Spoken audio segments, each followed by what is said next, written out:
Forma de pagamento foi definida por André Silva. Vamos comentar aí sobre essa situação. Tem o técnico aí do Vitória de Guimarães falando sobre a possível transferência do André Silva para o São Paulo. Vamos estar comentando aí sobre essa situação. Vamos falar muito sobre o jogo aí de amanhã. Tem informação que a gente vai comentar sobre a questão do Juan no São Paulo, rapaziada. Isso, meu querido, e muito mais você vai acompanhar aqui nesse vídeo. Você que tá caindo aqui no canal de paraquedas, primeiro vídeo, está vendo? Se inscreve aí, dá essa moralzinha pra gente, ativa o sininho e deixa seu like, que é importante aqui pro canal. Belezinha? Tranquilão? Então vamos aí para as notícias do São Paulo, rapaziada. E o negócio é o seguinte: hoje, tá? É o último treino do São Paulo. O São Paulo encerra a sua preparação para o jogo de amanhã em Campinas contra o Guarani, tá? O Vinícius Furlan trouxe uma informação aqui interessante, ó. O treino do São Paulo que estava marcado para amanhã foi reagendado para as 4h30 da tarde, tá? Última atividade antes do embarque a Campinas, tá? Então, os treinos do São Paulo, 90% dos treinos do São Paulo são pela manhã, tá? De vez em quando tem um treino à tarde aqui. E hoje, sábado, eles reagendaram, tá? Tava marcado para de manhã, acabou que foi para tarde aí. Eu, tá? Tô gravando esse vídeo agora, tá? 4h20 que eu tô gravando, tá? 4h21, pra ser mais exato. 4h21 é a hora que eu tô gravando esse vídeo. Daqui a pouquinho, daqui 10 minutos, tem treino do São Paulo na Barra Funda. Então, vamos deixar pra falar sobre o treino só amanhã aí, evidentemente, tá? E o que acontece? Vai ter o treino, amanhã a gente comenta e a gente fica naquela expectativa, tá? De que os 3 jogadores já estão recuperados, o Igor Vinícius, o Wellington Rato e o Lucas, a gente fica na expectativa de que eles treinem normalmente aí hoje. Além do Alan Franco, que não teve nenhum tipo de lesão, não se machucou, mas começou a sentir dores na coxa na quinta-feira. Não treinou quinta, porém treinou na sexta, tá? Normalmente aí ontem. E hoje a gente fica na expectativa aí dos 4 treinarem normalmente e ficarem à disposição para o Carpini amanhã, tá? Então amanhã, dia do jogo, a gente faz aquele pré-jogo completaço, com muita informação, como todo mundo sabe, e deixamos para comentar sobre o treino amanhã, belezinha? E olha só, rapaziada, o Guarani, adversário do São Paulo neste domingo, só venceu um jogo na competição, que foi na terceira rodada. São 6 rodadas sem vitórias e apenas 5 pontos somados, tá? Então o Guarani venceu só um jogo no campeonato, que foi na terceira rodada aí, tá? E os caras vêm de 6 rodadas aí sem vencer, tá? Tem 6 jogos que o Guarani não vence, além de ter uma vitória só no campeonato inteiro, tá? E olha só, tem 6 jogos seguidos sem vencer. Nos últimos 6 jogos foram um empate e 5 derrotas, tá? E 13 gols sofridos. Esses aí são os últimos 6 jogos do Guarani, tá? Nos últimos 6 perdeu 5 e empatou 1, tá? E vitória só tem um aí no campeonato inteiro na terceira rodada. Esse é o adversário do São Paulo amanhã. O Guarani que tá na zona de rebaixamento, tá? Se o campeonato acabasse hoje, o Guarani ia ser rebaixado para a Série A2 do Campeonato Paulista. Então, o São Paulo, não vamos amanhã fazer graça, querer ressuscitar. O São Paulo adora ressuscitar o morto. Não pode ver o adversário sofrendo, ficar pegando, em crise. São Paulo já quer dar aquela mãozinha, aquela ajuda. São Paulo tem esse histórico aí. E amanhã tem que ganhar, hein? 3 jogos sem vencer. Aí, tá, cara? Não pode ficar 4 jogos sem vencer, não. O campeonato é tiro curto. 12 jogos que são, tá? Tu pode ficar 4 jogos sem ganhar. E já ficou 3, então amanhã tem que ganhar de qualquer jeito aí do time do Guarani em Campinas. Evidentemente que, assim, quando a gente vê, o time tá brigando para não cair, não significa que o jogo vai ser fácil, tá? Porque os caras vão vir no desespero para querer ganhar do São Paulo, tirar ponto do São Paulo aí, né? Cara, é um tipo de jogo que pode ser ou muito fácil, São Paulo atropelar por causa do desespero do Guarani, mas também pode ser um baita de um jogo difícil, tá? Justamente porque os caras estão desesperados e brigando para não cair, né? Depende muito de como o Guarani vai vir para cima do São Paulo aí, né?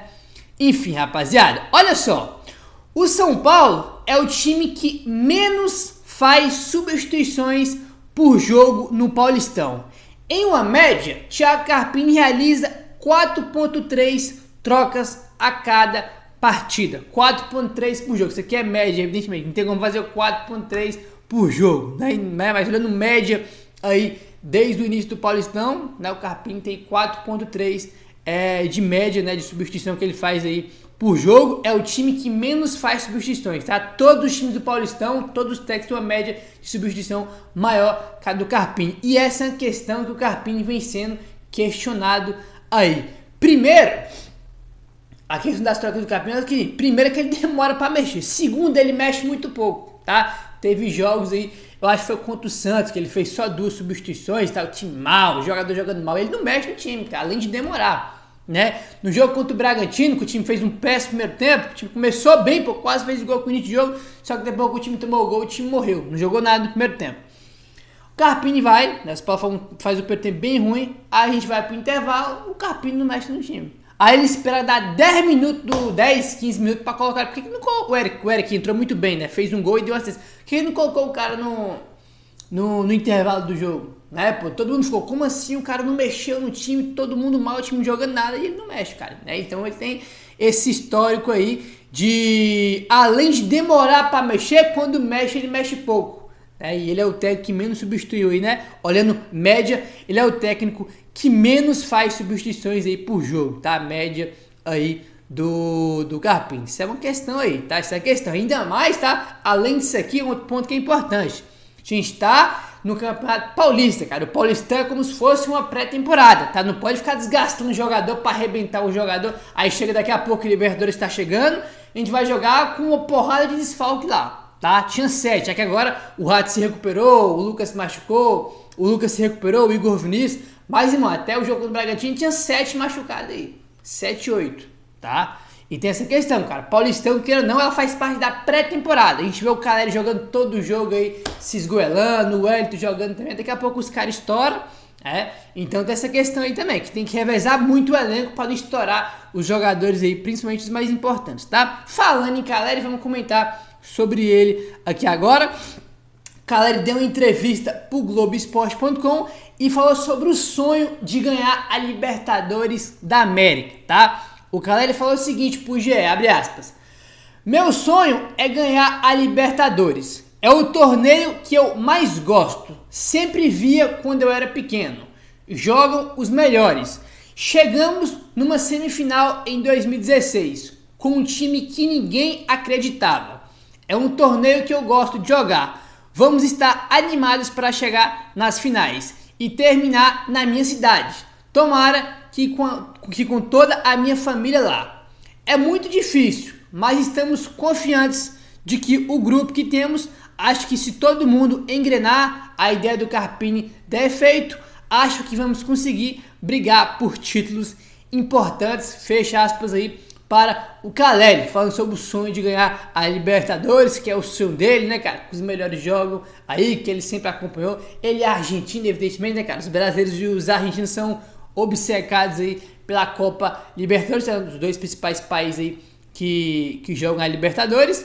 E assim, ele citou 2016, São Paulo foi até a semifinal, foi quando o Caleri chegou no São Paulo, né, cara? Começou, o Caleri chegou metendo gol, inclusive o primeiro gol dele pelo São Paulo foi na Libertadores.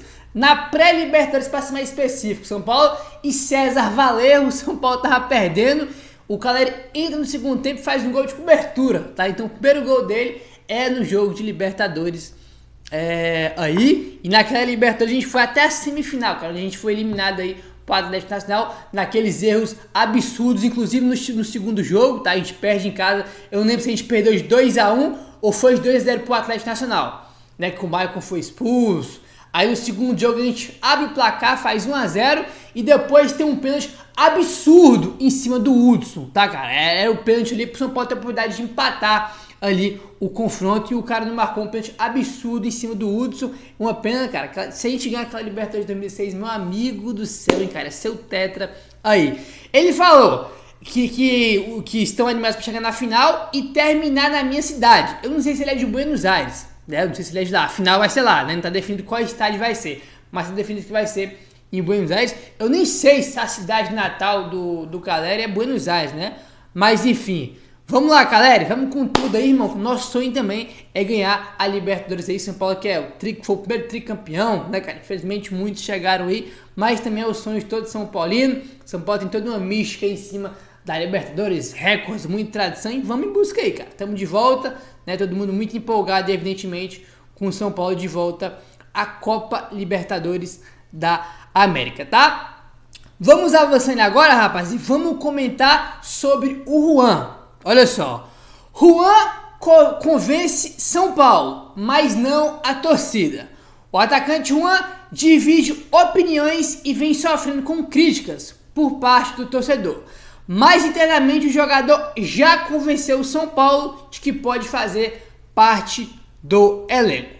Na pré-temporada, o São Paulo preferiu o Juan ao invés do Thales Vander. A comissão técnica do Dorival, hoje na seleção brasileira, avaliou os dois jogadores para a reserva do Caleri e escolheu o Juan. Com a decisão, o Thales Vander foi liberado para jogar no Vila das Aves de Portugal, tá? O Juan já soma 83 jogos consecutivos relacionado. É a maior marca nos últimos 10 anos do São Paulo. O atacante está entre os relacionados no São Paulo desde os últimos 3 jogos de 2022. Foram 71 no ano passado e mais 9 nessa temporada. O desempenho do Juan na pré-temporada foi considerado bom e desacelerou na busca por um reserva para o Caleri. O tricolor não esconde que precisa de um jogador para a posição, mas aguarda uma oportunidade de negócio e por enquanto vai com o Juan, tá? Essa aqui é uma questão que o Juan, ele é muito criticado aí pela torcida de São Paulo, muitas vezes justo, né? Inclusive no jogo contra o Santos ele perdeu um gol bizarro, que não dá pra ele perder aquele gol, era o gol de empate que ele perdeu a última bola do jogo, última chance. Irmão, ele perdeu um gol lá, ele sozinho com o João Paulo na cara do gol, o zaga do Santos falhou a bola só pra ele cabeceia todo torto pra fora.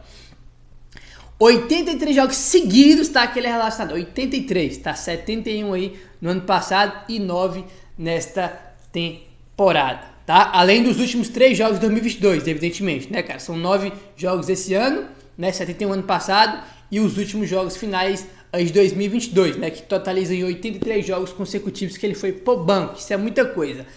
A questão do Juan é que é o seguinte, rapaziada, ele é muito criticado, porém dentro do São Paulo, ele é muito bem avaliado. Os caras gostam dele, acham ele útil e acham que ele é um jogador importante. Inclusive o São Paulo já tá conversando com o staff dele para renovar o contrato. O Juan, que é um dos jogadores que tá encerrando seu contrato no final do ano, né? Tem a Arboleda ainda que está prestes para renovar, Diego já renovou, quem mais? Tem uma porrada de jogador aí tá com o contrato encerrando, o Wellington que virou novela, e o Juan é um desses jogadores que está com o contrato acabando. E o São Paulo já está em conversa com os empresários dele para renovar o contrato, tá? Então, apesar de críticas, ele é muito bem avaliado dentro do São Paulo. A questão do Juan é o seguinte, Gabriel, o Juan é um lixo, não serve pro São Paulo? Não, ele não é um lixo. O Juan tá pronto para ser o reserva do Caleri? Não, porque ele não mostrou. Isso é muito simples, tá? Isso é uma resposta bem simples. Ele não mostrou que ele pode ser o reserva do Caleri. Ele não mostrou que a gente pode confiar que ele vai bem quando o Caleri estiver fora. Até agora ele não mostrou.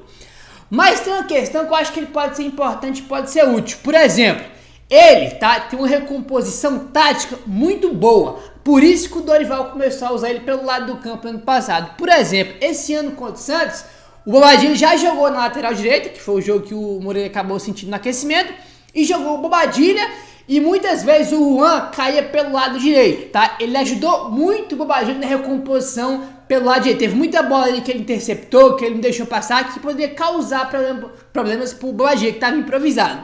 Quanto o Bragantino, o Bobadilha sofreu horrores, tá? Os 2 gols foram ali, né, jogadas pelo lado do Bobadilha, porque não é o dele, cara, ele não é lateral. E o Juan não estava nesse jogo, por exemplo, naquele lado do direito, naquele jogo contra o Bragantino, ele poderia ter ajudado o Bobadilha. E nesse quesito ele é bom, tá? Na recomposição, marcação, tá? Só que tem aquele negócio, o cara, a posição dele é atacante, ele é centroavante. Quando o centroavante não faz gol, perde de gol, ele vai ser muito criticado. Eu entendo completamente, eu também critico ele. Mas nessa parte da recomposição, eu acho que ele pode ser muito útil. Como ele foi contra o Santos, por exemplo. Errou o gol lá, errou. Né? Mas, cara, acho que nesse quesito de recomposição, de ajuda da parte tática, ele é um jogador que pode ser útil, tá? Contra o Bragantino, por exemplo, ele poderia ter entrado para ajudar o Bobadilha no corredor direito, tá? O Bobadilha ia sofrer menos se o Juan tivesse, porque ele tem essa qualidade de recompor. Mas quando o centroavante não faz gol, ele é muito criticado aí, né? Não tem o que fazer, né? Mas, assim, dentro do São Paulo, ele é muito bem avaliado, tá? Os caras gostam bastante dele. Certo, rapaziada? Bom, vamos falar agora sobre grama sintética. Isso mesmo, grama sintética. Olha só, a matéria aqui do UOL. Presidente do São Paulo, Júlio Casares, defendeu o fim dos gramados sintéticos no futebol brasileiro, com a recente polêmica envolvendo o Palmeiras e a W Torre devido ao péssimo estado do gramado do Allianz Parque, tá? O mandatário tricolor abordou o tema garantindo que as entidades competentes devem estabelecer um padrão para todos os clubes do país. Olha só a declaração do Casares, abre aspas. Chegou o momento dos clubes, da CBF, da Federação, da Conmebol. Tem que ter grama natural. Isso não é showball. Eu sei que para o negócio é difícil, mas você não tem gramado sintético na Holanda, na Itália, na Inglaterra. Temos que pensar também no atleta. Fecha aspas aí para o Júlio Casares. E ele citou também jogadores do São Paulo que se machucaram no Allianz Parque. Tem um histórico aí do São Paulo. Ó, abre aspas. 3 jogadores nossos se lesionaram no Allianz. Galopo, Wellington e Ferrarese. Outra coisa, um tem uma grama diferente do outro. Que padrão é esse? Precisamos mudar. Mesmo querendo o Morumbi como plataforma de show, eu tenho que fazer do meu gramado o melhor gramado. Tem que ter técnica para isso. E o parceiro vai ter que se adaptar. Fecha aspas aí para o Casares. Ele falou sobre o estádio de Morumbi, né? Porque tem show, realmente tem jogos, tem show. Mas mesmo assim tem que ter uma grama natural com qualidade. E o parceiro tem que se adaptar a isso. O parceiro do São Paulo vai ser a W Torre que vai reformar, né? E vai ter cada vez mais shows no Morumbi. Essa é uma questão também. Será que quando o Morumbi já tiver reformado, tem acordo com a Live Nation que vai ter cada vez mais shows, o São Paulo esse ano vai ter muitos jogos, tá? Muitos jogos aí fora do Morumbi por causa de show que vai ter lá. Aí essa é a questão. Será que esse argumento do São Paulo vai ter grama sintética? O discurso dele é esse, tem que ter grama sintética e grama natural, boa, para jogos, para show, e o parceiro tem que se adaptar a isso. Enfim, vamos ver. E é verdade, o Galopo se machucou, teve lesão séria lá, o Hélio teve lesão séria lá, o Ferrarese teve lesão séria, o Lucas também acabou se machucando lá naquela goleada que a gente acabou sofrendo. Então, essa é uma questão aí. Pra você ver, né, cara, no Brasil, o Brasil ele é impressionante, o futebol brasileiro. A gente fala sobre futebol, sobre o jogo, aí também a gente fala muito de arbitragem, de gramado. É impressionante como tem muito tema que vão muito além do futebol, né, cara? Isso aqui essa questão de grama é impressionante. As pessoas falam de grama, parece que, cara, o futebol, o jogo é só uma questão, né? É impressionante como a gente fala de outras coisas além do futebol no Brasil. Coisa assim, impressionante, cara, impressionante. Aí, tá, rapaziada? Mas enfim, deixa embaixo se você concorda com o Casares ou não em relação à grama sintética, tá? E quase todos os jogadores preferem a grama natural ao invés da sintética. Essa é uma questão, tá? Apesar da FIFA, de não ser proibido pela FIFA o gramado sintético, mas nos gramados europeus, filho, a maioria é gramado natural. Copa do Mundo não pode gramado sintético, né? Então pode, mas os caras não usam, não. Enfim, fora que tem país também que tá sendo proibido aí. Vamos falar sobre o André Silva, rapaziada. Vamos lá. O Vitória de Guimarães promete fazer jogo duro, apesar de admitir quase vender o jogador por 3,5 milhões de euros, que foi o valor atingido na operação de venda que foi quase concluída ao Hellas Verona. O clube português tem uma política de receber pagamento à vista. O São Paulo, caso envie uma proposta, deve seguir o modelo de parcelamento. Tá? A informação aí do Gabriel Sá. Ele quase foi vendido por Hellas Verona por 3,5 milhões de euros aí, mais ou menos, informações que tem lá de Portugal, tá? 3,5 milhões de euros. E os caras aí têm uma política de só vender jogador, né, pagando à vista. Aqui o dinheiro, pá, né, só à vista. E o São Paulo trabalha com outro tipo de negócio, parcelando o jogador. Apesar que quase todas as contratações hoje em dia, tá, pô, a maioria delas são de parcelamento. Mas o Vitória de Guimarães tem essa política aí de receber pagamento à vista, tá? Tudo vai do que o São Paulo quer oferecer também pro Vitória de Guimarães, né? Será que o São Paulo tá disposto a oferecer esses 3,5 milhões de euros? Né, metade disso, 2 milhões, 3, não sei. Vai tudo aí do que o São Paulo está disposto a fazer, né, para contratar aí o André Silva, tá? Ele tá valorizado, jogando bem, enfim, quero ou não, vai ser difícil tirar ele de lá, porque ele tá jogando bem e fazendo gols aí. Tá, essa é a forma de pagamento aí do Vitória de Guimarães, informação aí do Gabriel Sá, tá? Bom, agora vamos falar sobre uma declaração aí do técnico do Vitória de Guimarães sobre o André Silva, tá? Olha só. Álvaro Pacheco técnico do Vitória de Guimarães, deu entrevista ao Mais Futebol e falou sobre o interesse do São Paulo no atacante André Silva. O Álvaro Pacheco, técnico do Vitória de Guimarães, falou o seguinte, abre aspas, ele está super bem, pela qualidade e potencial. É normal os jogadores do Vitória serem apetecidos. Olha só, a grande transferência que o André quer fazer é mandar a bola para as redes do gol adversário. É nessa transferência que o André está focado. Fecha aspas aí para o Álvaro Pacheco. Tá falando que a única transferência que ele está focado, tá? É de botar a bola no fundo do gol dos adversários. Dando uma esnobada aí, né, cara, do interesse do São Paulo no jogador e nessas informações que tem de que o São Paulo tá de olho no jogador. Enfim, é difícil tirar ele de lá, mas São Paulo tá interessado e tá conversando, né? Vamos ver se São Paulo vai enviar aí ou não uma proposta oficial. Como o Gabriel Sá trouxe, tá? Os caras só têm uma política de receber pagamento à vista, tá? Pode ser que eles queiram parcelar? Pode, mas a política deles aí é de, né, de sempre vender aí com pagamento à vista. Certo, rapaziada? Essas foram as informações. Meu querido, se inscreve no canal, ativa o sininho, valeu, tamo junto e saudações tricolores.